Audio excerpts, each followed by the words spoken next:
We've learned a little more about Donald Trump's economic plan to, quote, make America great again. And it contains a variety of ideas. He wants to lower corporate taxes. Now, remember that the tax rate is high on paper in the United States, but because of all the deductions and loopholes and offshoring and tax havens, and creative accounting also, the effective tax rate is actually often very, very low on businesses, sometimes even zero or negative, as we've discussed. Doesn't matter. Donald Trump wants to lower the corporate tax rate, lower corporate taxes. He wants to cut government spending, raise the debt ceiling, but he also wants to tax the rich more and the middle class less. And he said, quote, "You've seen my statements," referring to his financial statements, presumably. "I do very well. I don't mind paying a little more in taxes. The middle class is getting clobbered in this country." There's something super interesting going on here. A significant contingent of the Republican Party is so taken with the idea of Donald Trump that they're ignoring that Trump goes against so much of what they believe. He claims the Bible is his favorite book. We can all tell he's not really religious. He's the total opposite of the supposed family values Republican, multiple affairs, divorce, infidelity, cheating, and he wants to tax the rich more.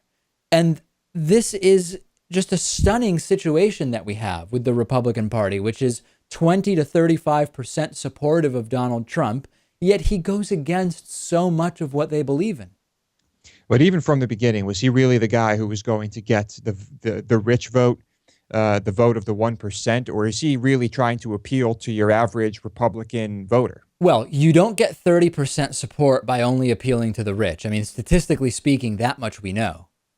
No doubt. So I think this is, maybe he does believe this. Maybe this is actually part of his plan, but this is going to resonate very well with the people that I think are already interested in Donald Trump. Let's not pretend, though, that Trump has been consistent on this issue of taxing the rich, because he criticized President Obama for not keeping the Bush tax cuts in place, which did the exact same thing that he claims he wants to do. So, yes, he's saying he wants to tax the rich, but he's also criticized Obama for taxing the rich. And the initial revelation is that Trump wants to raise taxes on the rich. But the real revelation to me is that Donald Trump stands for absolutely nothing.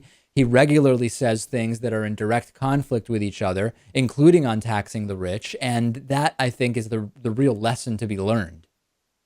Could it be that he has genuinely changed his mind, that he has has had a change of heart? Is that possible? Yes, he has. He's realized that he needs to change his mind to be more electable, I guess.